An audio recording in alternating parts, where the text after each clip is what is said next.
Hello, my name is Chris Snipes, and you are listening to The Melt.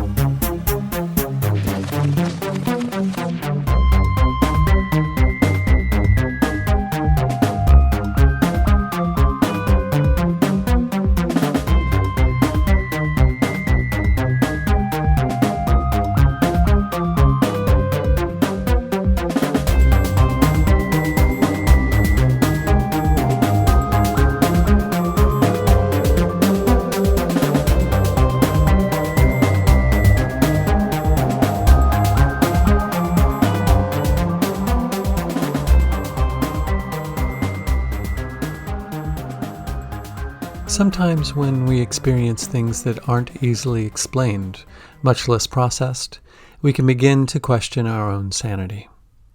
We can become almost obsessed with looking for validation or trying to find others who have had similar sorts of experiences. When Mike Clelland published his book, The Messengers, Owls, Synchronicity, and the UFO Abductee in 2015, he had already been blogging for several years in an attempt not only to find out more about what he suspected that he'd experienced, but also to find out if he was alone.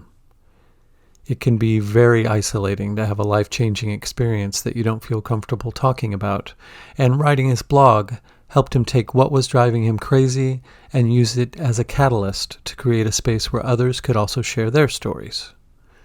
The ones that they'd never told anyone about and were often too discombobulating to attempt to articulate. The blog was called Hidden Experience, which is also the title of Mike's latest book, which compiles 10 years of blog entries and documents his journey to find out what all the high strangeness was about. I start off the interview by asking him what inspired him to do so. Well, honestly, I had some pressure, not pressure. Let me change that. People were asking me, like, "Are you ever going to do like a memoir?" And I have a lot of stories that never made it into the other books, and I was kind of like, "Ugh, I don't want to do a memoir." And I thought about it, and I'm like, and I'm like, I already have it. I already have the whole thing. That it's all on the blog. So my thought was just to transpose like key blog posts. And I thought to myself, geez, that's going to be the easiest job in the world. I'll just I'll just cut and paste and drop these in, and by the end of the week, I'll have a completed book. Exactly. And that took a year instead of a week. And because I realized that there was some editing that needed to be cleaned up, and it was pretty simple, just some grammar and some punctuation stuff. But for the most part, the stuff in the blog exactly matches the stuff in the book. And, but you kind of, some stories feel repetitive, some stories repeat a little bit, because you're posting them a week apart. And so you got to clean that stuff up. So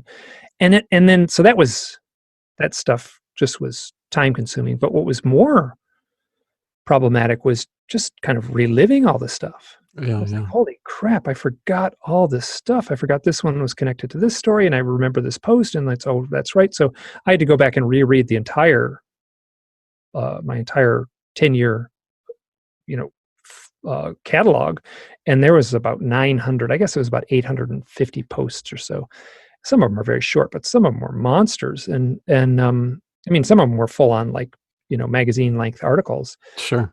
And so it was two things. It was just kind of a editorial editing thing. I had to clean up all the stuff, and I had help with an editor. Her name is Suzanne Chancellor. And then the other thing was just like reliving all the stuff. What kind of effect did it have on you? Was it an overall positive effect, or did it just kind of drag you through the mud again? Because I know a lot of it chronicles parts of your life where you were really having a hard time. You're struggling with the reality of all this. That was tough. I mean, to read my shakiness, to read my own words, I'm like, oh God, I was suffering. It wasn't. Sure. It's not hidden. It's right there. I was like, oh, and I feel better, a lot better these days. But it was it was funny because that my editor would say, "Can we take this out? That's a little too strong." And I'm like, I wrote it in the day. That's what I said. Can't take that out. So Like certain parts of entries or whole entries? like stuff that was like almost too gut wrenching to be, you know, polite, I guess, you know? Sure, sure. Well, I think that stuff's important, right? I mean, that chronicles the darker parts of what you went through. Exactly. Yeah. And I think people, so here's what was happening along the way when I was doing the blog is I was meeting people who were saying like, "Oh, your experiences parallel my own. Like you're saying what I can't say. You're my voice. You're articulating what I feel." And I got enough of that where I realized like I had a responsibility to not self-edit Yeah, sure. my emotional stuff. And I think it's important for people who are going through something, if not the same, something similar, to be able to realize that other people are experiencing that too. Yeah, it's interesting. I mean, I don't hide it at all, but I have had a history of depression, and and it and that happened first, and then the sort of UFO stuff all of a sudden invaded my life around 2006, and so that was over a decade after, 15 years after like the darkest point of my depressive episodes. So I almost had like a practice at like talking about things that are like socially awkward and uncomfortable. Yeah, Like yeah. nobody wants to hear your story about being depressed unless they have a history of depression. So Yes. so I made, this is one of those things you're at the restaurant and people ask, like, "Oh, how are you feeling?" And I tell them, and you can see like, 10 people are at the table, 9 of them are kind of, embarrassed. And then one of them comes up to me afterwards and says, "Thank you for telling me that because I really needed to hear it right then." And that those two chapters of my life kind of paralleled each other. Um, and I guess I just got good at like gushing. It's kind of a horrible way to say it, but and then to do it so publicly is I still don't understand why or how I managed to do it in a blog format. Was it at the time, was it cathartic? Was it therapeutic to do that? Yeah, absolutely, absolutely, unbelievably therapeutic, and to get people commenting, and the blog got a little bit of popularity. It was getting a lot of hits. There was kind of a bell curve there where it kind of got popular, and then once I started on the books, the blog kind of fell by the wayside. But and then I'll actually say once I got healthier, like once I like came to terms with the stuff, I didn't feel the need to to to to purge the way I was doing Mhm. in the blog format. Sure. Yeah, it seemed, I mean, you were probably, I mean, I'm just assuming here, you were putting it out there as sort of like a lifeline, maybe in some senses, like to draw people in who have gone through the similar things, or might have a sliver of information that would help you, or make it a little easier for you. Well, it was a collection of a lot of things, and that was certainly part of it. But it was more that I got like something would happen, and in real time I was like, "Oh crap, this weird thing happened. I had this powerful, crazy synchronicity. I'm going to write about it right now." And I just gushed and just did it in the moment. Some of that ended up being kind of sloppy writing, Mhm. and I had to clean that up for the book. But all the stuff on the blog I've kept in the format that it was originally published. So if anyone ever wants to go back and compare and contrast, it's all right there. So Yeah, boy, I can only imagine. I mean, do you think that your depression stemmed at all, or had anything remotely to do with these experiences that you're having? well, I have a history of depression in the family, Okay. so that's the first thing a doctor will ask when it's like anyone in the any aunts and uncles or grandparents, and yes, I had that in the family. So I was predisposed to it on one level, but on another level, I I I wrestle with that a little bit in the book. Like my first memory of UFO stuff in my life happened when I was 12 years old in junior high, and that parallels my first real memory. I didn't have a name for it at the time of being depressed. Well, I mean, you say that it runs in the family too, but so does UFO abductions. And so, yeah, that's everyone is gone that I could ask that had the depression and Uh-huh. stuff like that. So, and I've asked my brother and sisters. There was no way I could ask my parents, Yeah, and sure. both my brother and sister like look at me like, oh, nothing ever happened to us. So, and then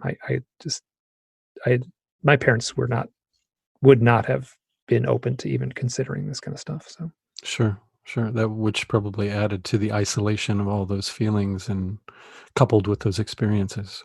yeah, and I was a kind of a quirky kid and stuff like that. So I was kind of, I don't know. I mean, it's like in elementary school kind of thing that's I was, wanted to be center of attention. So I had that in me, and then I don't know. I just feel like I'm on the therapist couch right now saying all this, but the so I recognized that that people were reading it and taking it seriously. So I felt like I couldn't waver. Like I owed it to the people who were following the blog. Sure, sure. I think it shows too. Through reading all that too, I found out that you were going to or are maybe going to make a documentary. No, the documentary has been on hold for a decade now, over a decade now. That was the story about the documentary. There's some stuff in the can. I have most of what would be the dailies. I don't even know what the term is. I mean, the raw footage. I have most of it. There's a few discs that I don't have. And I look back and look at it, and it's funny because I've come a long way. And the premise of the documentary was, how do I even say this? This is kind of a long story, but I was when I first got Netflix back in the 2006 or 7 or so, I was watching UFO documentaries, and some of them were just terrible. Oh yeah, just terrible. And I was like, oh, I could do a better documentary than this. And so I got it in my head. I got like I'm going to make a documentary. And it was like right at that era when desktop editing and stuff like that was viable, and cameras were $1,000 instead of $20,000. yeah, exactly. And I kind of convinced a producer in my little town. He did Hollywood films. He was living in this town. It was this kind of a resort ski town and stuff like that. So him and his wife would write screenplays, and I don't want to give their name away and stuff like that, but you would recognize some of the movies they did. They're not, wasn't Steven Spielberg movies or anything, but and I kind of convinced him that let's do this. And we had been working for months at a certain point. And I kind of said, like, listen, I don't know if this is important, but I had a missing time event when I was 12, and I saw a close-up UFO out my window about the same time when I was 12, and I saw these 5 beings out my window when I was 30, and I had never mentioned any of it to him. And he was like, looked at me like, what? And he was like, you're going to be the subject of the documentary. And I was like, no way. And there's a long series of synchronicities and a dream and everything like that eventually played into me saying yes to that documentary. But honestly, I wasn't that charismatic and engaging on film. So, it kind of petered out and fizzled out. And I think all of us believed in it. That was a nice idea for a project. The premise would have been that I had never looked into my own experiences. And then to document someone, I must have been 45 or so at the time, and document an adult, like for the first time looking into their experiences. That's kind of a good premise, but it just didn't play out really. Do you ever think about resurrecting it or redoing it in a different context, a different light? I have thought about, I think that the owl stuff would make a really good documentary. Oh yeah. It's cinematic, and there's tons of stories, and it's people other than me. I couldn't care. I don't have the charisma to carry a documentary. I know that. But the owl stuff is remarkable. So yeah, I think that would make a very compelling documentary. Well, you get on the horn and talk to someone, because I would love that to happen. But I make documentaries myself, so we should talk. Yeah, in the near future, and because I think that would be such easy subject matter. I mean, it would just be setting a camera up in front of these people and letting them recount their stories. I mean, amazing stuff in those books. I agree. Those books, and I've said this before. Those books, I am so proud. You stack the 3 books on top of each other, and it's about 1,007 pages. It's over Wow. 1,000 pages That's of amazing. UFOs, owls, and synchronicities. And there's a little bit of repetition where I have to tell in separate books. The same story needs to be retold again. So there's some repetition, Mhm. but it's I don't know. There's a level of, I say it in the book, like, how did I do that? Where did those stories come from? Like, what happened? Like, like, like I look at it and like, did I really do this? And I cautiously, wrestle with the idea that these stories, these books, were the result of an outside influence. Like I was somehow, I mean, I wrote them. I mean, I pushed every key on the keyboard to make the books happen, but somehow they were they arrived at magical means. Like, let's say the visitors, the aliens, wanted these books written, and that's how it feels. I can't prove that at all, but that's how it feels. Well, wasn't that sort of confirmed in one of the hypnosis? Um, That depends on if you how much you want to trust the hypnosis. sure. I mean, hypnosis to me, I'm very cautious. Like, yeah, incredible, powerful stuff came up in hypnosis, but I'm cautious of the source. Did it really happen? I mean, I think there's 3 hypnosis transcripts in the book. Mhm. And, and then one of them was, uh, you know, I mean, I'll let you ask the question, but yes, it sure came out in one of them that I was doing their bidding. Let me put it Yeah, that way. exactly. That was a very powerful one. Like it would seem to be very clearly orchestrated, and you were the vessel. That's exactly how it came out. Whether that is true or not, if I go down that road and say that's true, like I can't handle that. Like I can much better handle like, well, maybe it's true. Maybe it's my higher self that made up that story, or maybe I've been contaminated by reading so much UFO literature that my file cabinets were full of information. I just wove together a story. I'm very cautious to say that's true, but it's certainly, I mean, I certainly recognize the message in that hypnosis session. Mhm. When you decided to finally accept the fact that you are an experiencer, did that change the context of all of that? Did you stop feeling um, that cathartic need for confession?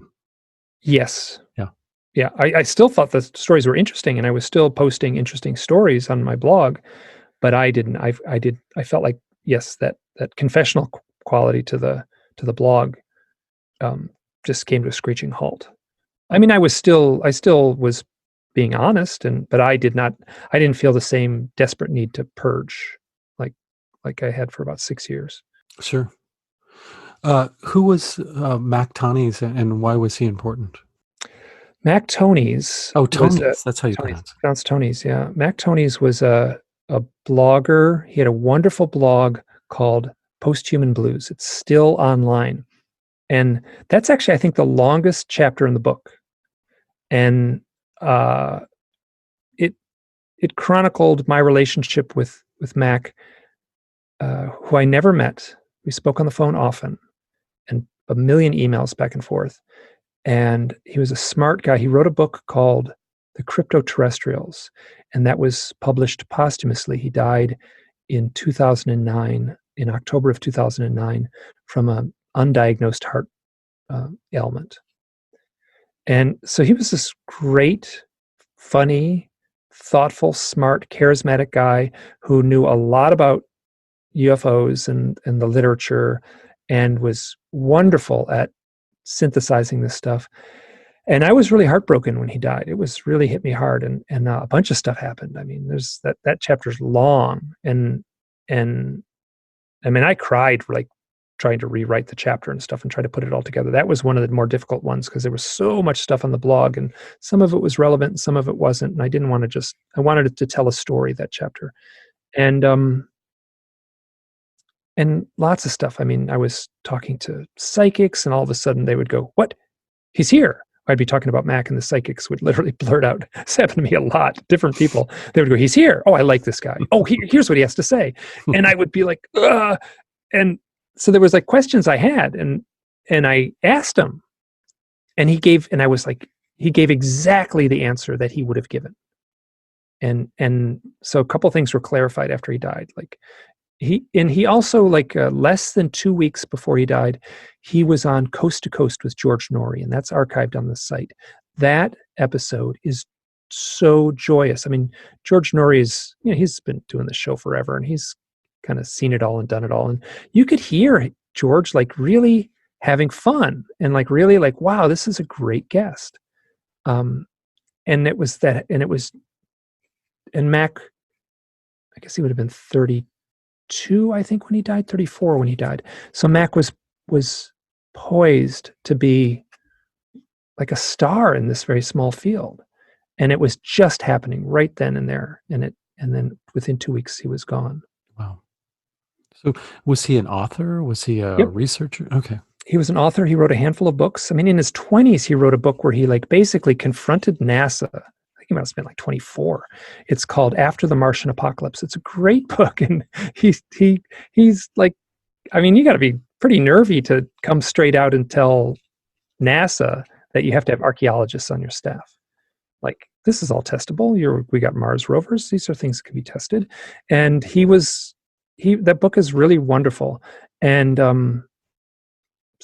then his final book was The Cryptoterrestrials. And that was actually, I think he was, I talked to him all throughout the writing of that book, but that book where he proposes that what we would call aliens or ETs are actually from some source here on Earth, whether it's a source of, like, they share our reality with us for some reason.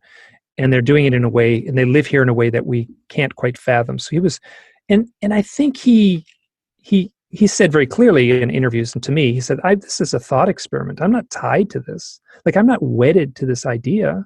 It's just a thought experiment. I'm going to write this book. It's a short little book. It's probably 80 pages. And just to see if this idea has wings, let's say. And that's a wonderful book. So anyone out there, I would recommend that book. And it's really a great insight into his writing style and stuff. Cool. And you guys, how did you guys, I guess, virtually meet? I heard him on a podcast called Banal of America. And that was during the point when I was working on the documentary. And I was like, part of me was like, he should be in the documentary. This guy's awesome. And then the other part of it was just, I just want to talk to this guy. So this was back when you could call information. And I just called information. This is before I had an internet. Mm-hmm. And I just called information and got I guess I did have internet I was using, but I remember I contacted him through information, just dialed up information. He had a landline. He picked his landline up and just answered it. So cool. And the rest is history.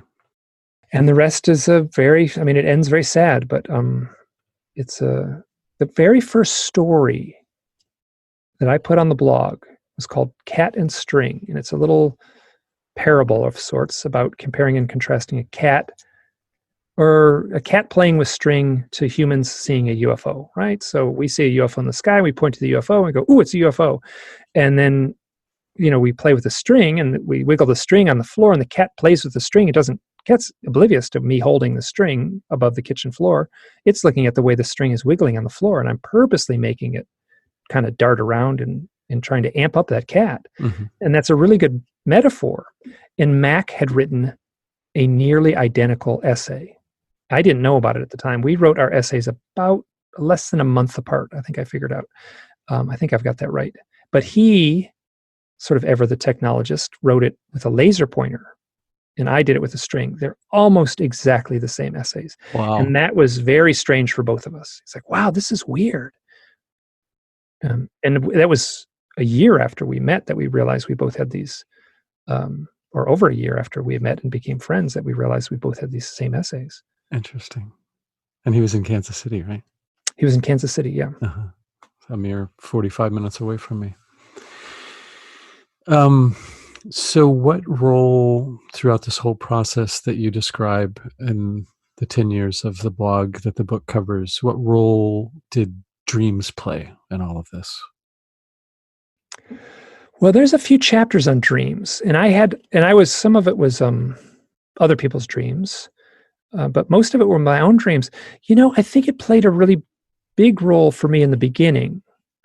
I was keeping a sort of a diary of my dreams for a while, and there were some dreams that I came to call my reassuring dreams. And there's a whole chapter called Reassurance, which is just my reassuring dreams. And these dreams played out where there would be UFO events in the dream. And in the dream, I was like, this is nothing. Why am I afraid of this? I would, or like, I remember in one dream I was on board a craft and there was telepathy being used. And I was like, this is perfect. It was like the volume knob was just perfect on the telepathy. Oddly, I don't remember what was told to me, but I felt like the technology or the psychic, however it was happening, was so perfect. I was like, why am I frightened of this? So there was a series of dreams that felt like they were orchestrated by an outside source to reassure me somehow. And I knew it right in like waking up that morning, I would know it. I was like, that was meant to reassure me. And it worked, obviously. Well, I mean, it's hard to know. I mean, where am I at now as far as, where I should be or but I'm certainly much healthier now emotionally than I was through big chunks of between about 2006 and 2011. I was going through a rough spot. Did that more have to do with you being on the fence about whether or not you had these UFO experiences, or was that something else? Something else was driving you to feel that way. Like at one point you talk about having all these synchronistic experiences and how it just got to the point where it was almost maddening. It was maddening. It was maddening. There was a health food store in my town, and the girls at the health food counter, like I would ride my bike to town and go to the health food store. It was I was just the right distance away. So I'd always go to the health food store and I'd always say hi to all the people that work there. And there was a couple of women there that I would just kind of take them and drag them to the corner where the organic lettuce was or whatever. And I would kind of sit them down and say like, I got to tell you, this thing just happened last night. I'm freaked out. I cannot believe it. Here's the whole story. And it's blowing my mind. I don't know what to think. And this is actually a story I never shared in the blog, and I should have written it up. But there was a woman I was dating in the town I was living in, and it broke up. And it was the correct. We were wonderful friends, and after we had broken up, she called me and said, "You got to come to the house right now." And I could tell something was up. So I got on my bike, and it wasn't very far. I rode to her house, and she sat me down on the couch, and she sat across from me, and she looked at me and said, "This has got to stop. You cannot do this anymore. It's like you're embarrassing yourself. These things are really happening to you." And she was crying. It's like really powerful. She's crying. She's like, "These things are really happening to you. You need to accept this." And I was like,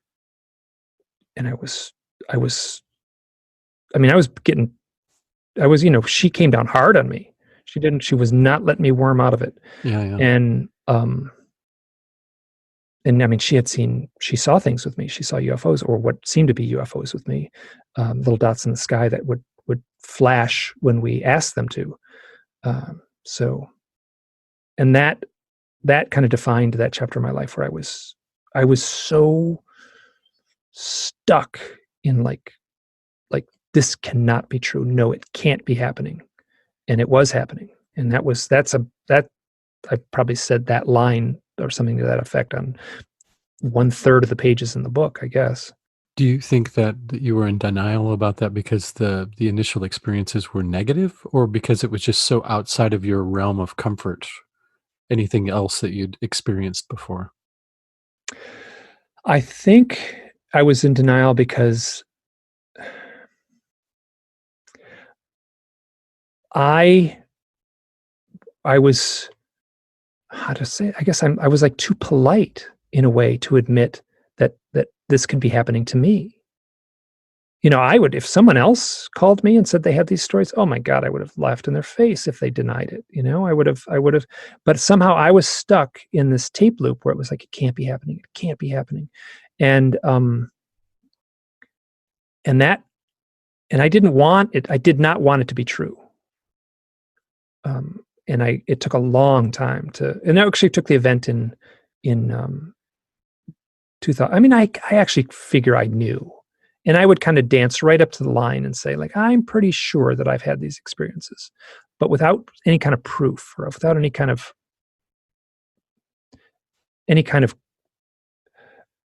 confirmation event. I couldn't do it. And then I did get that confirmation event in 2013. What's the importance of October of 2009? October of 2009, that's another full chapter to itself. So I did like that month was like off the charts, like so much stuff. I actually might have to even pull the book out because that's like, it goes on and on and on. Like on the first day of the month, I think I had a tarot reading with this fellow, William Henry. William Henry's kind of famous now. He's on Ancient Aliens all the time. And at the time he wasn't to the same degree he is now. But so he did a tarot reading and he basically said, wow, he said it and I have that thing recorded. And he says, for the next 30 days, you're in go mode.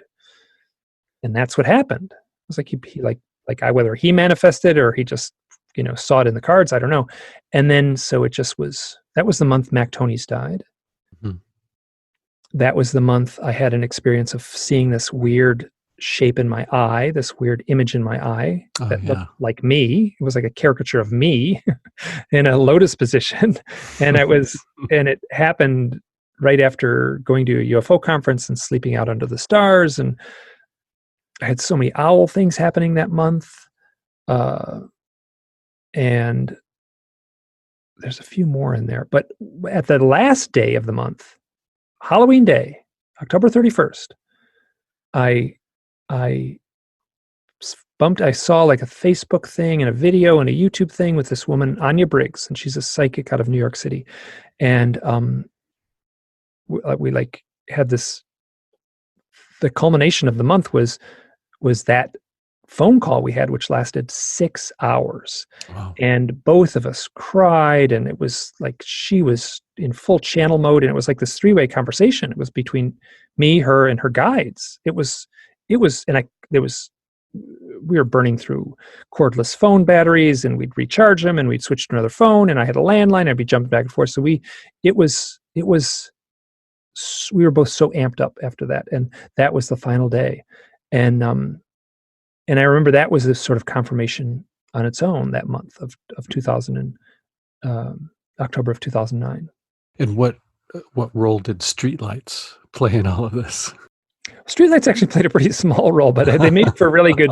They make for a perfect a blog post. They're usually pretty short, which I like. That I like. You don't want to bore people, so.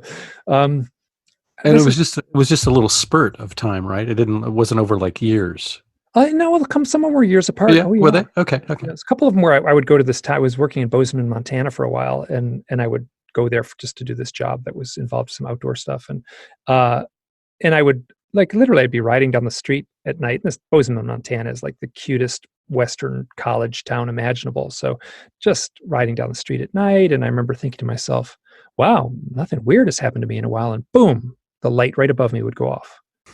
And then another time, I was wearing a crystal, which I don't have anymore. I ended up giving that away, which is unlike me, really unlike me. And that was where I was at. I was like, oh God. So I was wearing a little crystal around my neck, and the kind of woman at the gas station in Bozeman, Montana, at a different visit said that crystal shouldn't be hanging like that. Like she almost asked me, I need to tell you something. I go, what's up? Like the crystal that's hanging the long way, it needs to be hanging sort of sideways, because you're losing the energy from the crystal. And I was like, okay. And I thanked her, and I got on my bike, and I was like, did that really happen? Like, boom, the light goes out right above me.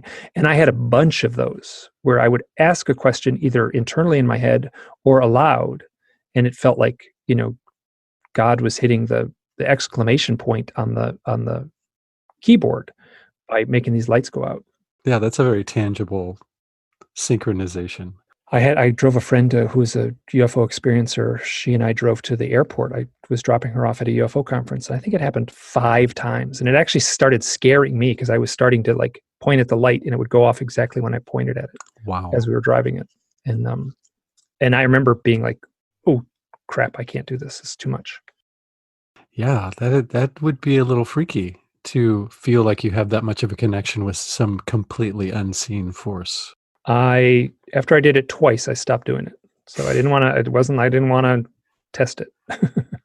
Wow. And so was it at the height of all your synchronistic experiences that you got a hold of Chris Knowles? No, it was right in the beginning of the blog. He was a blogger too, and so I got a hold of him, and I loved his site. I loved his site's still going strong. Boy, he's going for it. Oh yeah. He just published a book, and so I guess what happened was other people were doing podcasts, and I was like, how hard can this be? Like I get up, your Mac computer comes with a audio editing program, and I'm like, how hard can this be? So I started doing podcasts, and a couple of the early ones are pretty sloppy, but and the reason I was doing them is like I can talk to whoever I want.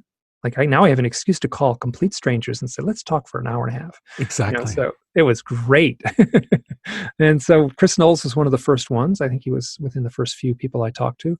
And we're about the same age, and we both like comic books, and we both like, the same TV shows and stuff. So it was he's super fun to talk with. Yeah, he makes some very, very compelling connections between all of these seemingly disparate things. It's fantastic. I don't think he can control it. I mean, I think he gets up in the morning, Yeah. brushes his teeth, and like his head's spinning, trying to like put all these things together. So. Absolutely. Man, I can't imagine what his notebook must look like. Well, you're seeing it. It's his blog. Yeah. So. Yeah, exactly. Yeah, good point. He just came out with a book, you said? Yes, he just came out with a book, and he's spent 5 years writing. It's a fiction book. I think it's his first piece of fiction. Yeah, I have it.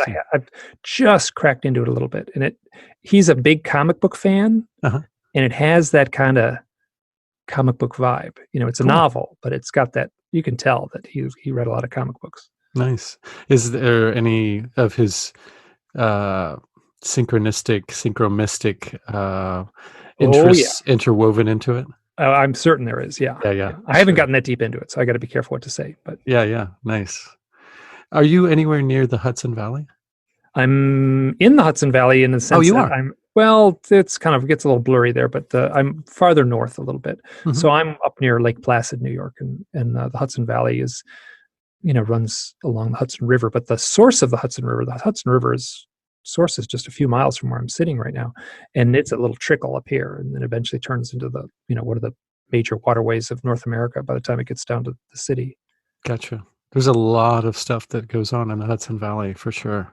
Oh yeah, Whitley Strieber and lots. Yeah, the last episode I interviewed C.S. Matthews, and she wrote a book called Mysterious Beauty: Living with the Paranormal in the Hudson Valley, and it's really an incredible book.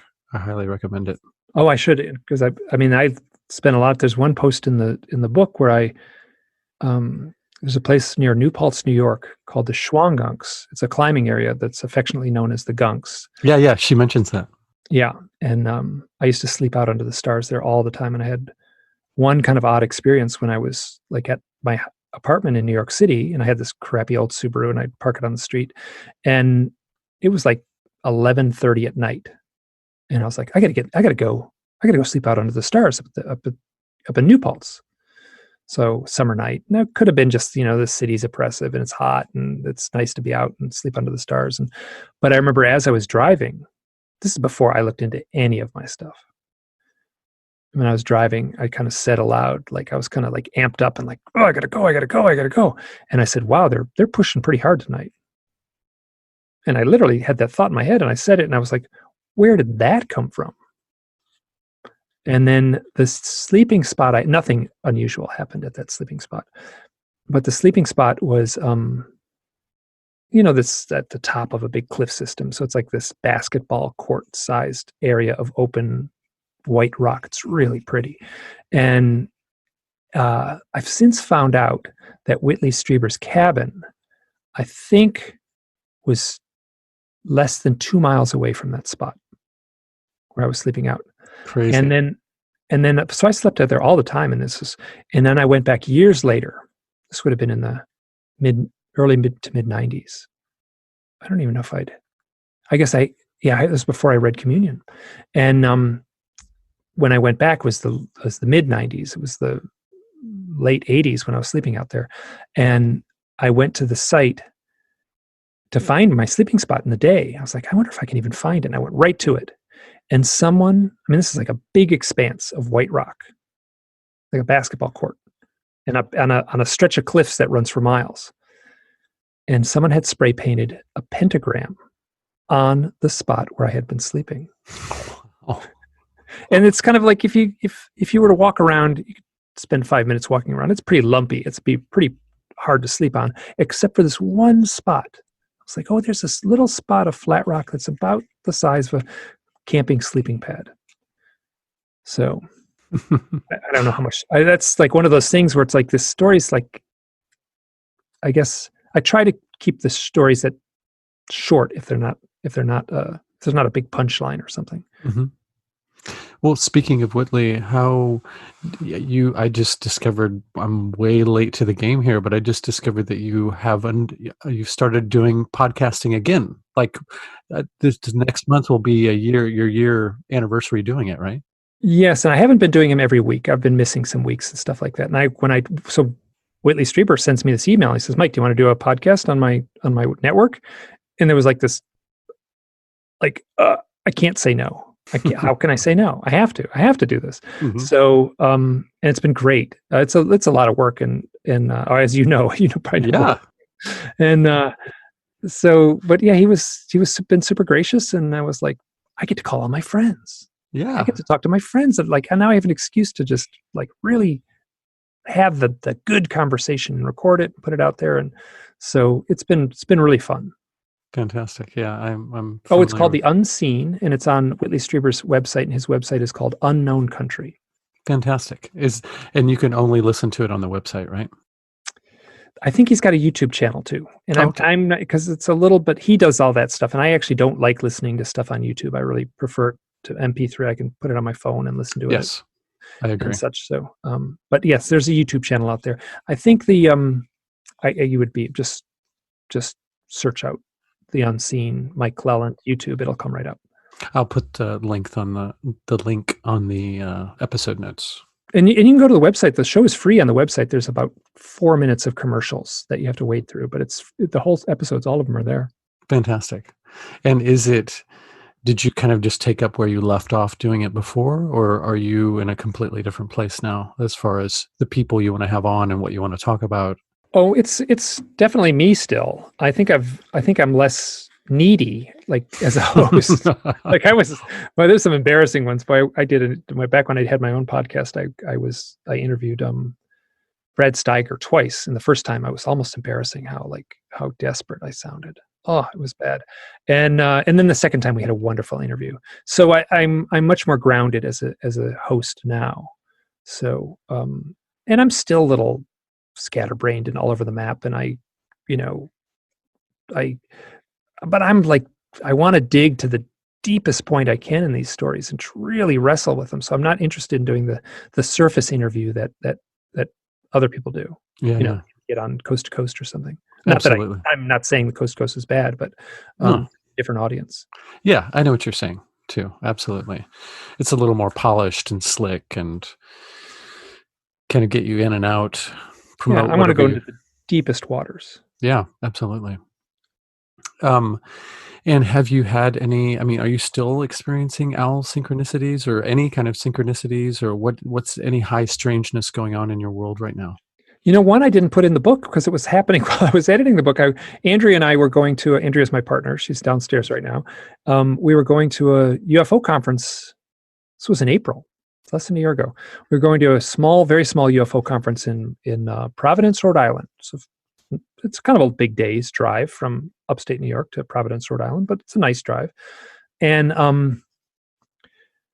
so Andrea's had her own experiences. So basically 2 experiencers in a car driving to a UFO conference. And we're going to stay at the home of Jack and Suzanne Chancellor and her partner Jack.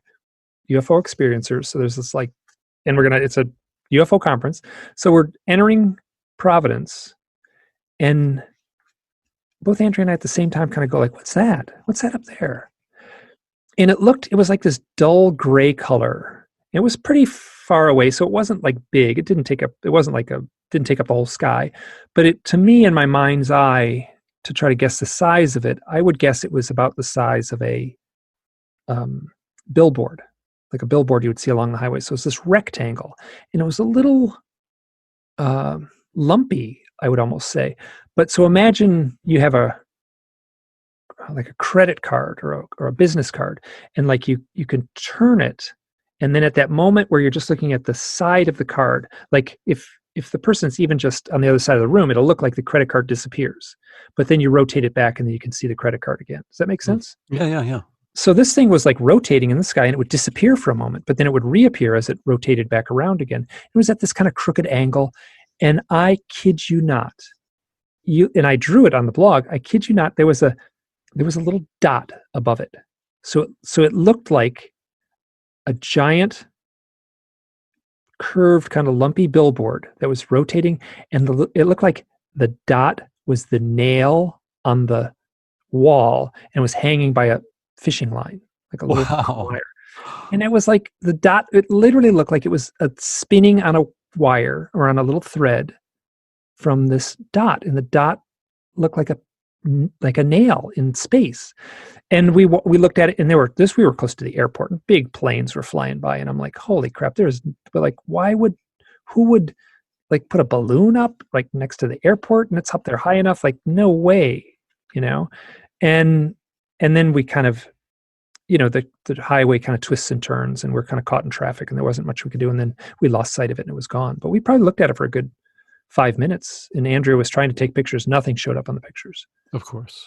So, I mean, it would have been very small in a picture. I mean, you try to take a picture of go and try to take a picture of a full moon, and it looks like a little measly dot if you try to. Exactly. And then when you try and zoom in on it, it looks all pixely and not coherent at all.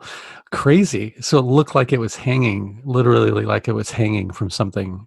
Like someone tapped a nail in the wall and had a credit card on a piece of string. That's very Truman Show. There was no string to see, but the dot, when Andrea was like, did you see the dot? Like afterwards, you see the dot above it? And she's like, oh yeah. So that is crazy. That is absolutely crazy.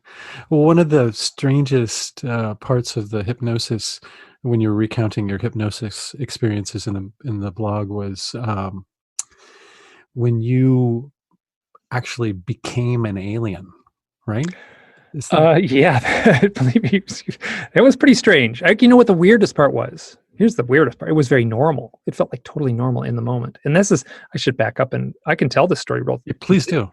Yeah. So, what I call my confirmation event is told in two separate books. It's told at the end of, it's about the last 25 pages of the book, The Messengers, the big blue book, which was published in 2015. And it's three separate events that all get lined up on a map. And there's like owls and coyotes, and there's all these events just collide in this way. And there's so many synchronicities, like the timestamps on blog posts and the birthdays of people who were there. And it was just, it blew my mind. Mm-hmm. And after that happened, I was like, oh, I can't deny it anymore. These three events all lined up on a map. I'm confirmed. Like it's real. That happened on March 10th, 2013. And and that was the UFO conference I was talking about. That was the one where I was coming home from the UFO conference where I could point my finger at the lights and turn them off. Seemingly, that's what it felt like.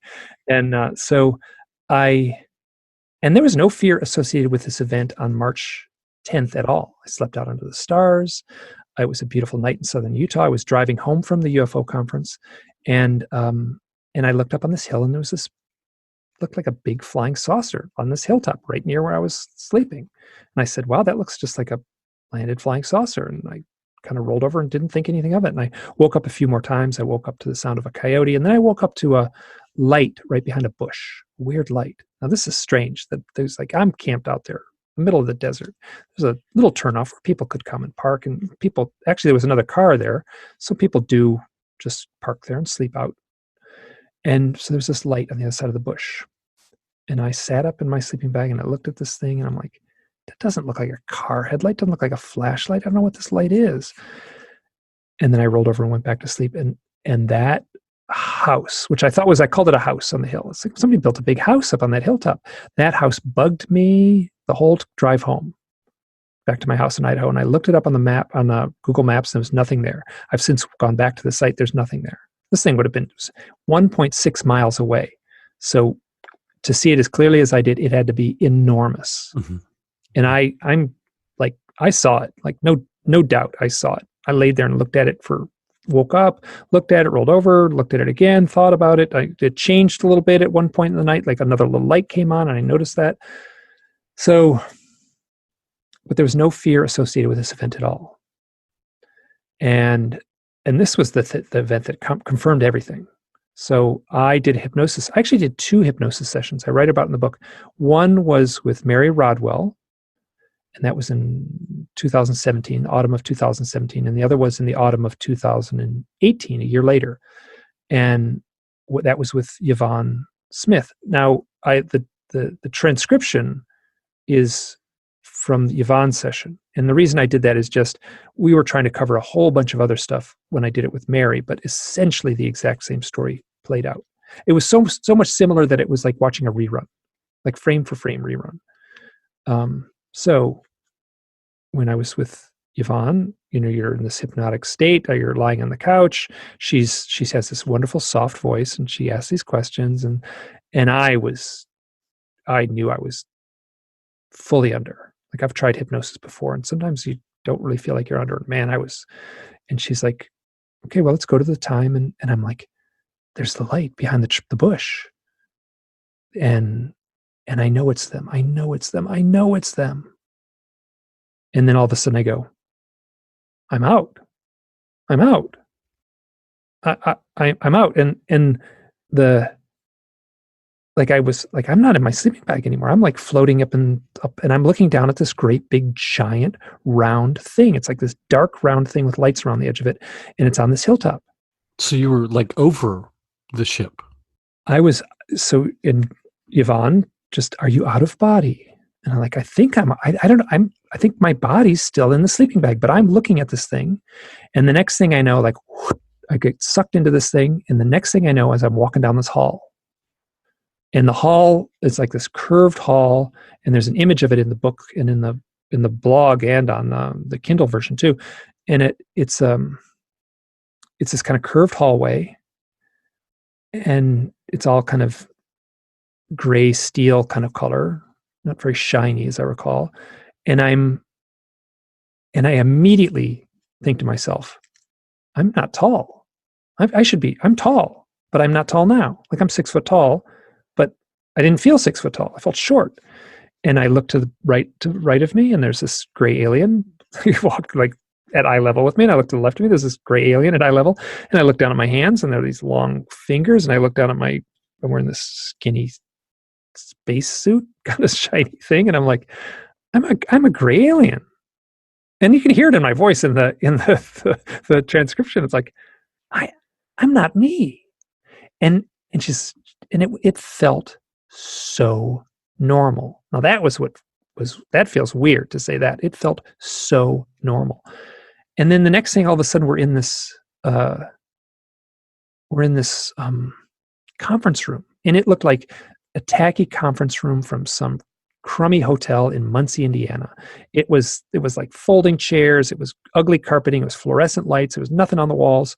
You know what it felt like? When on Saturday Night Live, they have the sets, these little tiny sets. Mm-hmm. It felt just like that. These little square, like 3-wall set is what that's called. Oh, so there's like a little 3-wall set of just this ugly, dinky little conference room. And I'm standing, it felt like I was at a podium, but I was more like I'm standing in front of a table full of beings, and they were kind of fuzzed out. Like I couldn't really make them out, but they was bald and they didn't move much. And I'm standing in front of them and I'm like, why am I here? And they would say, now is the time. was like, what do you mean now is the time? What am I doing here? You chose this, or you volunteered for this. You volunteered for this. I'm like, why volunteered for what? I chose this. And then I don't understand why I'm here. Now is the time. So I got stuck on this little thing where it was now in the time. You chose this, and then there came a point when I kind of snapped, and I went through this, and it happened both times with Mary and with Yvonne. I started sobbing, and I swore. I was like throwing the F-bomb out. I was like, you never told me it would, because it was going to be like this. You didn't, nobody told me it was going to be, nobody told me there'd be sadness. Nobody told me there'd be fear. Nobody told me there'd be loneliness. You never told me. You have no idea how hard it is to be here. You don't understand what it's like to be here. Why didn't anyone tell me? And they just say, you volunteered for this. And I went on this, like, it's to listen to it it's almost unlistenable. The emotions are so raw, and the anguish is right there on the surface. And I chew these aliens out for, like, the implication is I was one of those aliens. I have incarnated here on Earth, and that was my choice to perform some mission. And I say as much in the thing. It's a little bit convoluted. And then I cry and I scream at these beings, and then all of a sudden, poof! I'm like during the hypnotic session, I'm lying on a couch, and I'm like as tense and rigid as any amount of anguish could be. And then there comes a point when it's just like I just deflate. And I felt like my heart stopped beating. And I just was absolutely calm. And in this really calm voice, you can hear it. You can hear me kind of like in the audio that was recorded at both sessions. You can hear me, and I basically say, I think I'm back in the sleeping bag. And then Yvonne did a very thorough kind of like, what's the reason you're here? And I'm like, I don't know. I'm supposed to play some role. I'm supposed to play some role here, to talk about this. And now, so that happened March 10th, 2013. The real event, the hypnosis session, was in 2018. And then I am not exaggerating, within 48 hours of that experience, sleeping out under the stars in southern Utah, where I saw the big round structure, I started the first owl book. Crazy, and then in the messenger, them being messengers, all tied into that, kind of is an extension of you, that are supposedly, well, I shouldn't put it in those words, but it seems like from that hypnosis experience, you got the impression that you're kind of a messenger, like you're incarnating in this dimension to get something across. How crazy. I know. Wow. And it was like, it took 5 years to kind of like, oh my God, this and this. The first, I got it all the first time when I did it with Mary, but it was a little sloppy, and I didn't want to go there. And neither, I'm not saying one was better than the other, sure. But, wow. Yes, I agree. And then at the same time, like, I got to take 3 steps back and say, I might have confabulated this. I'm cautious of hypnosis. What I'm saying is what I've read in literature. John Mack's book Abduction from 1997 or something like that has a lot of this in it, the same stuff. People, that's the first time I read someone incarnating here on Earth. Their other identity would be an alien on some other planet, seemingly. And I've since talked to another fellow, and he has a very similar story. And he says it wasn't in a conference room. It seemed to be partially on board a craft, but it wasn't in a conference room. He said it was in a airplane. He had a very similar interaction where they basically said, you're here to play a role. But was he temporarily in this gray body? This gray alien body? Yeah, I think so. Yeah. That's actually pretty normal in the literature. Really? Yeah. I've never come across that before. Get Abduction, which is a book by John Mack from 2007. It's in there a handful of times, and it shows up. And believe me, I'm immersed in this stuff. Like I'm at the point now where I feel like I can actually just pick up the phone and call people and ask questions. So I'm a little more, I'm drowning in this stuff. Let's say. Yeah, definitely. I mean, I've had some anomalous experiences here and there mainly in my childhood, but nothing so compelling as what you've gone through. It's nothing that's necessarily driven me to try and get to the bottom of it. In general, I find it completely fascinating and so enigmatic in many ways, and in the different ways that these experiences manifest, and trying to connect the dots. But I don't feel like it's as personal as it feels like it is for you. Well, that's the issue. Is it's like I'm all for, like, I would love to just sit on the couch and muse about this thing in a totally speculative kind of way, like a theoretical, and then like all of a sudden, like, no, it's happening to me. Yeah, like, you're in it. You don't get an out. You don't get that. You don't get the luxury of being dispassionate. Yeah, having an arm's length. Yeah, no, it's like when it happens to you, and then go to your family reunion after. I mean, actually, my family's been great. My brother and sister have been great. So, but and I've actually had very little pushback. Who knows what people are saying behind my back? But I've had very little negative stuff to my face. Mostly just nothing really negative, but you can just tell when people don't want to talk about it. And then so sure, it might bring up something in them and their suspected experiences that they don't want to face. Well, probably more that just they're, Joe Normal doesn't, treats alien abduction as synonymous with being crazy. Mm-hmm. Yeah. Or something that's only covered in a shitty Netflix documentary.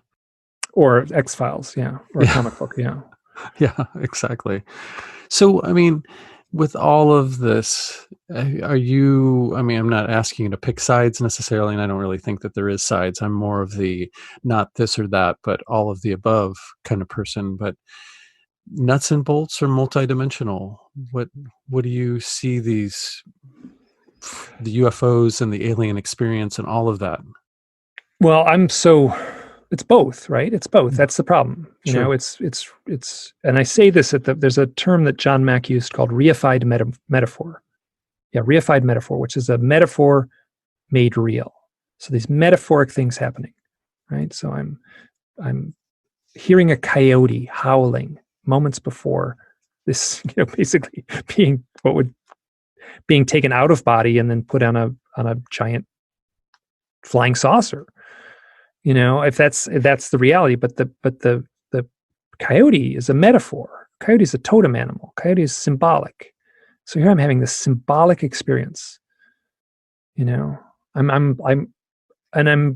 it goes right to the heart of like human existence. Like, why am I here? Why am I here? And so, yes, I'm certain you could go up and wrap your hand on a spaceship or a flying saucer and it would go clank, clank, clank. It's there. It's physical. At the same time, I think it could also, your hand could just pass right through it. And I'm at a loss to know which is which and when it's happening and when it's not. And I've given up trying to make the distinction. All I can say is that the stories themselves hold a power, right? So if you try to overthink a parable, if you try to overthink a Zen koan, you're just going to get stuck. You're going to make yourself crazy. And I've had to take those 3 or 4 steps back and say, like, maybe it really happened, or maybe it's just a confabulation of my own higher self or my own fragile unconscious. Either way, that's an interesting story, right? And there's a way to take that story. Like, I've a purpose here. Right. So I just was told in this hypnosis session, I have a purpose here. That's actually a reassuring thing to hear. Like, I don't feel purposeless. Yeah, put it that way. So it's both. It's nuts and bolts, and it's mystical. And it's not like every single one of these experiences you've had alone either. You've experienced and seen things with other people. Yep. Like with Andrea too. Yeah. Yeah. And one of you mentioned the line on the map that I'm assuming you're talking about the 231-mile. Yep. Yeah. And another one of the 3 dots on there was the tent experience, right? Where the disc came. Yes. Yeah. This is like the problem with this is it's like, how do you tell the story when every little puzzle piece in the story has a thread Yeah. or 50 threads going to 50 other puzzle pieces? And how do you like it's like a multi-layered jigsaw puzzle with threads and strings that just go everywhere. So that happened I was driving around the West with my friend Natasha, and she's from Germany. And she's also at the center point in the map too. So this would have been 2010. We had met at a UFO conference. We got along wonderfully. And she was in Germany, and she wanted to come to America. And I was like, if you want to come to America, you come in the spring. We'll go to the desert. We'll camp out. It's gorgeous. It's the coolest thing in the world, around the Four Corners area and around, Moab and Zion and stuff. It's just great. So we had been down there for like 2 weeks. And then it was like, well, let's head back up to my place in Idaho, which is a long drive, but it's a beautiful drive.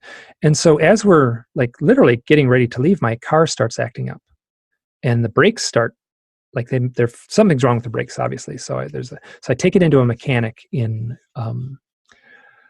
Cortez, Colorado, this tiny little town. It's a cute town, I said the brakes are acting funny, and they said, okay, we'll bring it in the back and come back in a half hour. So we hang out and we come back in a half hour, and the guy literally comes out. It's like something out of I don't know, it was like a cinematic moment, right? The mechanic comes out and he's rubbing his hands with a greasy rag, and he says, well, I can't let you leave town or you'll die. And we were like, what? Yeah, it really had that kind of like, wait a minute, wait, what's going on? He's like, basically, the car is not drivable right now. If you got into an accident, we would be liable. So we cannot let you take the car away. It's like, okay, what does this mean? It's like, well, we just order the parts, but it's going to take 5 days for the parts to come in. So the guys at the shop were like, listen, here, we'll hook you up with, there's a place down the road that we'll pull a deal. And so we got a really cheap rent a car. And then we just like, okay, we'll be down here for 5 days. We had a great time. But that first night with the rent a car, I asked someone in town, like, where do you camp around here? And out west is a little different than the east. And like everyone's got like, oh yeah, you go down this road and there's this beautiful camping over there, and everyone does it and it's awesome. And so this girl at the coffee shop said, you go to this place. And so we parked there, we set up our tent, and then that night we both went to sleep. Now Natasha was very agitated leading up to this. She was very agitated. She was crying. Something was up. I was oblivious.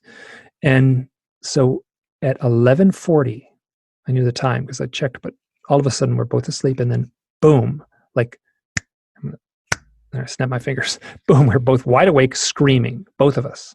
Like you woke up screaming. We both woke up screaming, like screaming, like in this primal outrage, like this crazy defensive freak out. And we're both doing it. And I'm like, what just happened? What's going on? What's happening? And I'm like talking a mile a minute, and I'm like so jacked up. And we both felt this fear. And the only way I can describe it is synthetic fear. Like it felt like it was irrational fear. It was like fear that was not in any way related to normal human emotions. It was off the charts. And I asked her, like, what happened? What happened? She said, I saw a face. I think she screamed before I did. That's my sense. And that's all she would say. And I'm like, okay, we can get out of here. We can go to town. And then all of a sudden, like I literally climbed on top of her, like someone was going to throw a hand grenade in the tent. And I've said this before, it felt like if a grizzly bear had ripped through the tent and put its jaws around my throat, I would not have been as scared as I was in that moment. Wow. So all of a sudden, like I'm like amped up off the charts in the red line of like freak out. And then then I just go to sleep. Both of us just bloop, we go to sleep. And the next thing I notice is this upward feeling, this kind of elevator up feeling. And I'm floating up, and I can look around the tent, and there's a what I call a pizza pan, kind of hovering, kind of translucent pizza pan hovering in the corner by Natasha's feet. and I'm floating up, and it's the elevator up feeling. I see this glowing pizza pan, this mandala. It's a circle with a small circle in the middle. And then I should have bumped into the top of the tent, and I just kind of like ended up in this white realm. And I've told this story to near-death experiencer researchers, and they kind of go, "Ooh, the white realm. Oh yes, the white realm." And then I'm saying, as I'm floating up, I'm going, "I have to remember this. I have to remember this. I have to remember this." Now the pizza pan that I was looking at, when I was floating, I said, "Oh, that's the thing in my eye." That's the thing in my eye, which didn't look anything like the thing in my eye. The thing in my eye looked like me. The bald kind of image that I had in my cataract in my eye, which goes back to October of 2009, which this would have been the spring of 2010. So that would have been just a few months earlier. Now, so I float up and I say, "I got to remember this. I got to remember this." And then all of a sudden, like, I don't remember this. My voice says, "Am I on a table? Am I on a table? Am I on a table?" And then it felt like I heard Natasha's voice say, "Mike, you're floating." And then I'm back in the sleeping bag. And I don't remember waking up, but that's my memory. And I don't think it happened like that. Natasha has no memory of saying I was floating. So the next morning, I'm like, we both wake up and the sun's out and the birds are chirping and it's this beautiful morning in the Rocky Mountains. And it's like, I'm like, "Natasha, what happened last night?" She's like, "I have no idea what happened last night." It's just, so I said, "Okay, so you said you saw a face. Like, what does that mean? What did you mean you saw a face?" And it's like, "Well, you know what it reminded me of? It reminded me," I said, "Where was it?" I said, she pointed right to where the pizza pan was floating, like down by her toes. And I thought it was somewhere else. I thought it was above her or something, but no, it was like down by her toes. And she said, like, "Can you explain what it looked like?" And she's like, I can't explain. It's like, "Oh, come on, you can explain what it looked like." She said, "You know what it looked like? It looked like that thing in your eye, the picture you drew of the thing in your eye." So she says the same thing that I was thinking as I was floating up in the elevator up feeling. I'm looking at a pizza pan, and I'm saying it looks like the caricature of me that emerged in my eye. I must sound like a raving lunatic. I realize sometimes when I tell these stories. Not at all. No. So, go on. No, I was just going to say it's doubly weird because you said that it really literally didn't look like the thing in your eye, but that's what you thought. Yes. And she thought that too, even though I don't know. She says she saw a face. Wow. And that's what it was. I mean, that was the image in my eye was a face, a little face, kind of a cartoony body connected to it. But anyway, sorry, go ahead. And then, oh no, this is so the next morning I get out of the tent and I walk around. I'm literally looking for like the burn mark where the flying saucer has landed, and there's nothing. It's a beautiful morning and the birds are chirping. Later that day, I take my shirt off and I have a scratch that starts at my left shoulder and goes down to my belly button. And it looks like a single rose thorn or a single cat claw, like scratched me, a little thin scratch. But when you looked at it really closely, it wasn't a scratch at all. It was these tiny little blisters, all dot, dot, dot, dot, dot, all in a row, tightly packed, tiny little singular blisters that are like little red fluid-filled blisters, like 0.5 millimeter wide. Wow. And I had never seen it. And I've talked to a couple of researchers and they go, "Oh yeah, oh yes." Like they've heard that before. So they scribble something in their notepad and and a couple of days later, I take a shower and it washes off. And both Natasha has had her own experiences, and both of us, after it washes off, both of us go, "We should have taken a picture of it." We're both UFO researchers. We both try to research this stuff, and we didn't even take a picture of it.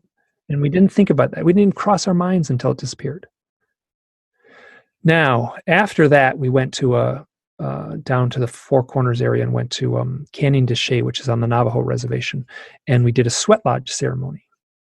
It was wonderful. It was just really like wonderful, beautiful thing to do. And it was, and the theme was surrender. The guy who ran it did a wonderful job. He chanted and played the drum and passed the pipe around, and it was great.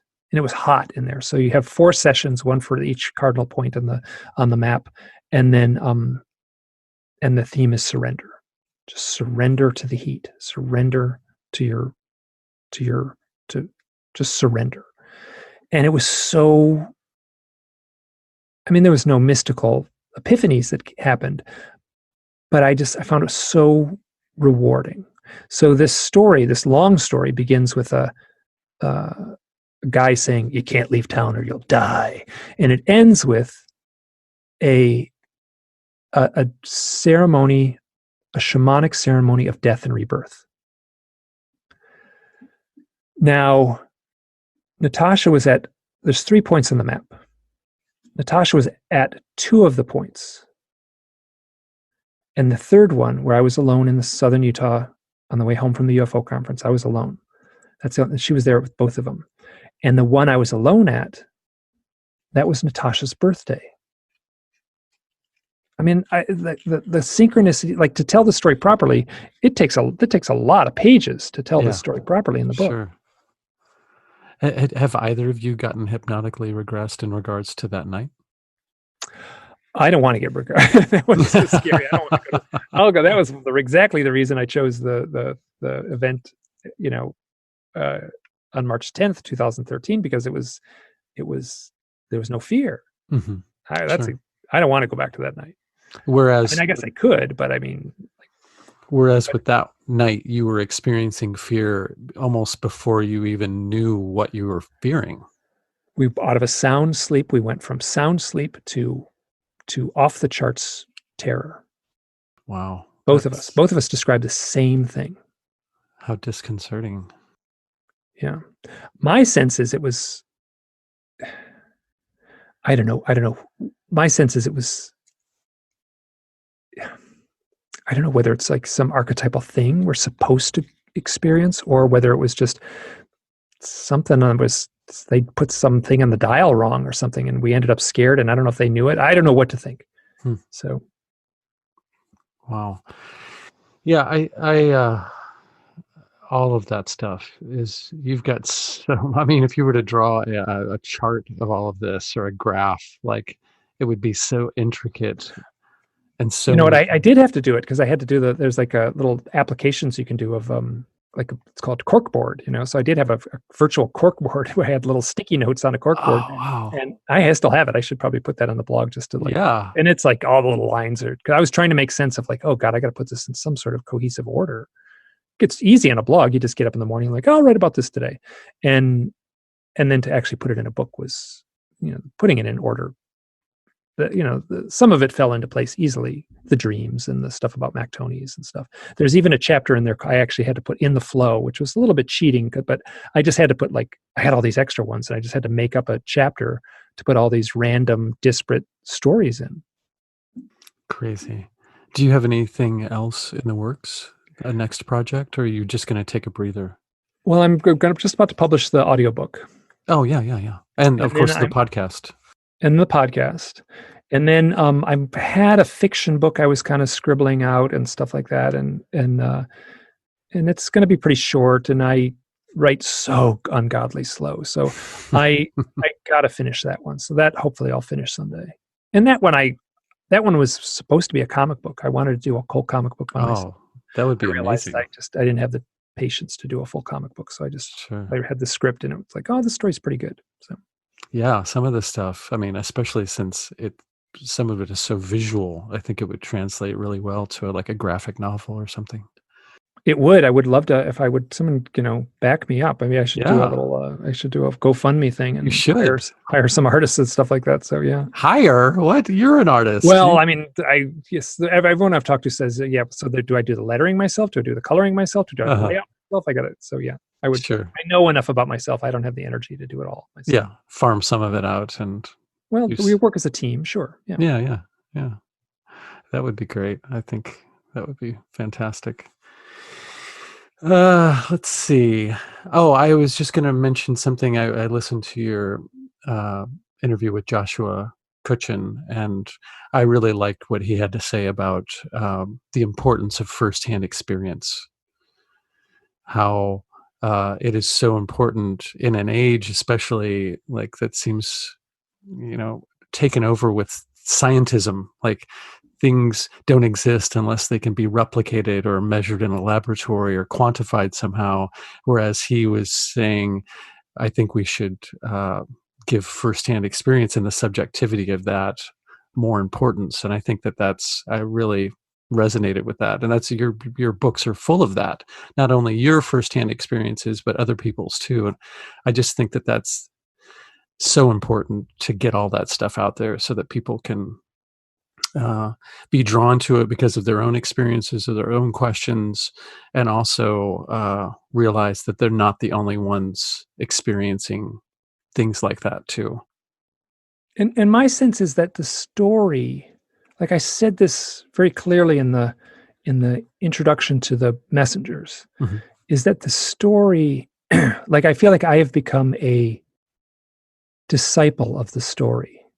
Like a story, especially stories like these, don't necessarily need to have a beginning, middle, and end, right? Yeah. So like fiction needs that, but Mhm. not real life experience. Sure. And I think there's like I keep on going back to the term campfire story, right? So a campfire story creates a mood. You know, it can be a little nonsensical, but Mhm. it creates a mood. And that's what these stories are. I feel like you're doing a disservice to these stories if you try to overanalyze them, and that they bring their own power, and that you can feel that power internally. You don't need to intellectualize Yeah. someone's story. You need to feel it. And that's what I really work to do in my own stories and in the stories that people have let me tell. Mhm. And it's interesting when you get so many in one place too to see where they overlap. Oh, the stories? Yeah, the stories of people's experiences, especially when you were doing the owl books. Like, it was amazing how many of the same dynamic would appear over and over again, somebody dying and then an owl appearing, or Oh you God, yeah, yeah, yeah. Oh, amazing it's stuff.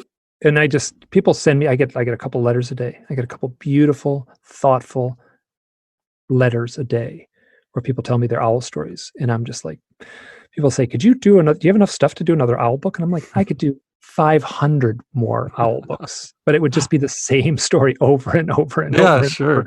You know, so but I and people and I and I people are like, have you ever heard this story before? And I'm like, yeah, yeah. If I haven't heard the exact story, I've heard something similar. Here, I'll just give you one that so a guy, he lives in New England. He's got an orchard in his family, and him and his family live in the orchard. And so they grow apples, and he goes out in the orchard and meditates. And he he's meditating, and there's this horrible, gruesome screeching noise coming out of the woods, like terrifies him. Like he runs shivers down his spine. And he said, every fiber in his being said, "You got to get out of here." And he was like, "No, I got to face this. I got to figure out what this is." So he goes into the woods. You know, the apple orchard's right next to the woods. So it's kind of up a hill. It's the way he described it. And he goes up a hill a little bit and he walks in the woods. And this barred owl, which is very loud, and they make a horrible screech. They can make a Oh, yeah. crazy loud noise. So this barred owl flies and lands in a branch right in front of him. And this barred owl, he says, it chewed me out. It stared right in my eyes and yelled at me. And like basically, it felt like this barred owl was mad at me. It was chewing me out. And then the barred owl flew off, and he goes back to his family, and his wife and kids are like there in the kitchen and getting dinner ready, and he's like, "Oh my God, I had the most powerful mystical experience." And and he explains it, and then he's like, "Okay, can you help us set the table? That's nice, honey." And he's like, "Ugh." And he's like, I give me my phone. I'm going to go back. And so he goes back into the woods. He stands in the same spot. He yells in the woods. He said, "My family doesn't believe me. I need a picture." And the owl comes and lands on the branch and takes a picture of it. And so I asked him, "What were you meditating on when you were meditating? What was the?" He's like, "Oh, I was meditating.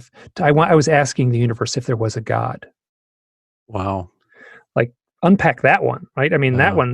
that's like one I can tell in 3 minutes. There's a lot of them that take about a half hour to tell that are just like A+ stories. And so that is the nature that I use the term over and over again, the mood or the flavor. That is the mood and flavor of the stories that are flooding me. Like I cannot keep up with it. It is a torrent. It's like trying to put your like the fire hose. I was just gushing these stories into my email inbox day after day after day after day.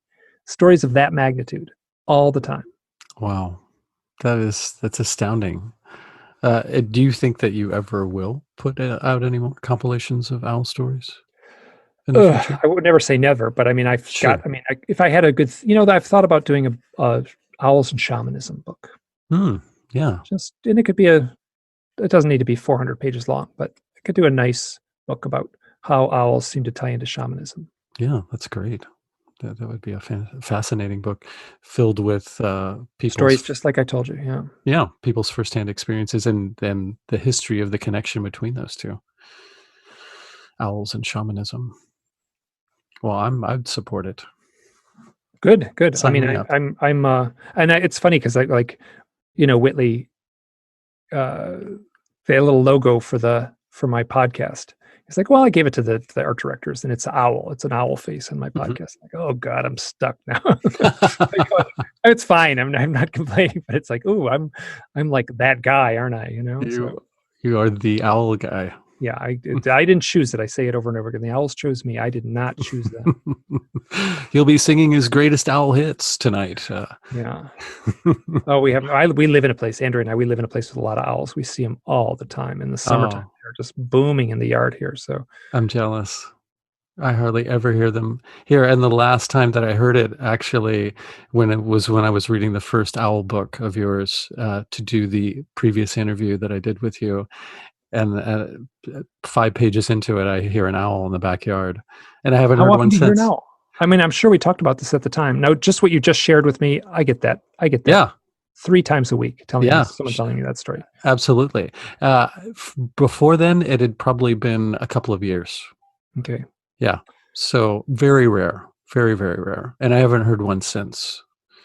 And I remember when I was visiting my parents, I was telling them about all of this, the book and what it was about, and that people would often, inadvertently sometimes summon owls by just asking questions. And I did, and then sure enough, an owl appears.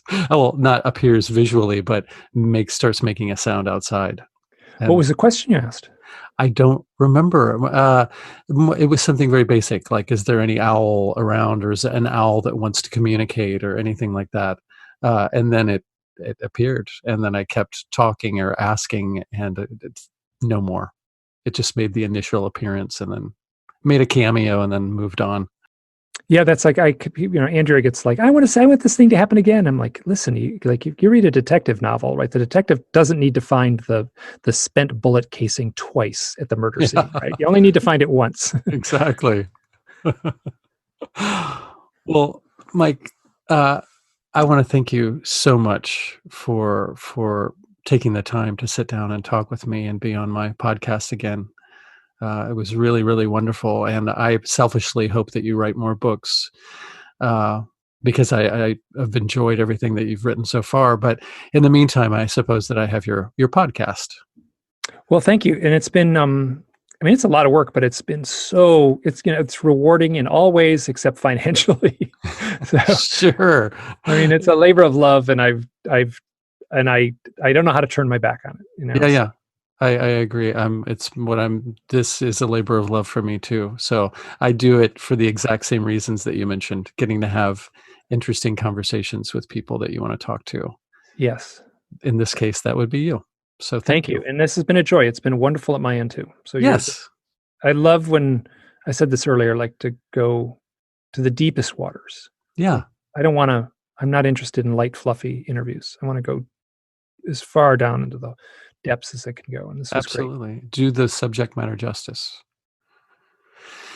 All right. Well, would you mind telling the listeners where they can find your stuff online and your blog and so on, your books? Well, you can just go to Google and type in UFO owl, and I will be the first thing that comes up, and then about the next 15 things under that. And then, or you can go to my blog, which is Hidden Experience, or you can just type my name in, Mike Clelland, into Amazon, and you'll see the books and stuff. So I actually have a web page, which is mikeclelland.com. All it does is then take you to the other sites that I have, the blog and the Amazon links and such. And so, yeah, there are 3 books out. The first book is The Messengers. The second book is Stories from the Messengers. That was a collection of, it reads like a collection of short stories of I wanted to get across how chaotic these experiences are, these owl and UFO experiences. So people who had these owl and UFO experiences, I try to tell their story as thoroughly and completely as possible. And they're all extremely strange. And I'm really proud of that one.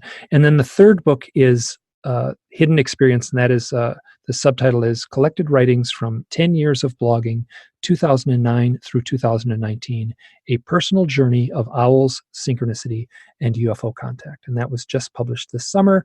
Very soon there will be an audiobook. Fantastic. Well, I will put all of those links in the episode notes so people can go right there if they're listening to this. So, all right, Mike, thank you again, and I look forward to doing it again in the future. Wonderful. Thank you right. so much. Yes, have a good rest of your evening. You too. All right, see you, Mike. It was very good to have the opportunity to talk to Mike again. Mike was a guest on one of my very first podcasts, and I was basically talking to him about his first book, Owls. His first book, The Messengers, Owls, Synchronicity, and the UFO Abductee. And I was really impressed by that book. I was very, very taken by his correlations between UFO experiences and abduction and owls, the appearance of owls and the different contexts in which owls would appear or make themselves known or communicate within. Really fascinating, really right down my alley. So he talked about, at the end of our last interview, about putting together a compilation of his blog entries, but he didn't sound that sure about it.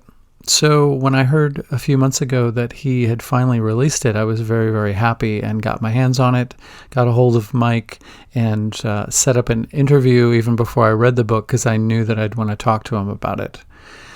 He's always great to have a conversation with, and a very good-natured person. Like, I get a very, very good feeling, a very good vibe off of Mike. And it comes through in his writing, too, and the care that he takes with his subject matter. So if you like the cut of this podcast's jib and would like to help keep the wheels turning and maybe even turning a little faster, feel free to visit www.patreon.com/themeltpodcast. You can go there and basically sign up to donate monthly, anything from $1 up. You pick the total. You pick what you think it's worth. And at this point, I want the system to be where I'm not holding back content in order that people can pay for it. I hope that I never get to that point. I would rather people subscribe or donate just because they feel like it's a good thing to do. And they can tell that I'm doing this because I'm very passionate about it, and I love the subject matters, the many things that we cover. And it's important to me to have these conversations and to get them out. And I've got a lot more wonderful episodes lined up. But there will be extras to Patreon subscribers. Video versions of some interviews.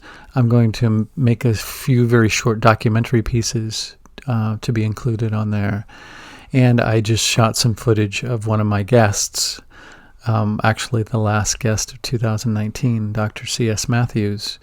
I shot a presentation that she gave in the area, and that will be on the Patreon site too. So there will be stuff there. There is incentive, but I just don't want the main incentive or any of the incentive to be the actual content of the program. So now that I've gotten that out of the way, if you can't contribute financially, you can also share these episodes or share the website that they all come from, www.themeltpodcast.com.